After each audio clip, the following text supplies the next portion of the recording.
নির্বাচন কমিশনের কাজে গতিশীলতা আনতে কমিশনের প্রস্তাবিত দুটি আইন সংস্কারের অনুমোদন দিয়েছে সরকার। আজ রাজধানীর বেইলি রোডের ফরেন সার্ভিস একাডেমিতে আয়োজিত এক প্রেস ব্রিফিংয়ে এ কথা বলেন প্রধান উপদেষ্টার প্রেস সচিব শফিকুল আলম। তিনি বলেন, এই প্রস্তাব অনুমোদন দেওয়ার কারণে নির্বাচন কমিশনের কাজে গতিশীলতা বৃদ্ধি পাবে। এর আগে আজ প্রধান উপদেষ্টা অধ্যাপক মোহাম্মদ ইউনূসের সভাপতিত্বে অনুষ্ঠিত উপদেষ্টা পরিষদের বৈঠকে এ সিদ্ধান্ত হয় বলেও জানান তিনি।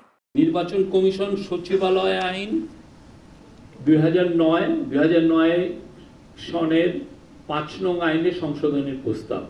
দুটো আইন প্রস্তাবের কারণে যেটা হবে যে ইলেকশনের আগে নির্বাচন কমিশনের কাজে গতি পাবে এবং খুব দ্রুত তারা অনেকগুলো মেজার নিতে পারবেন।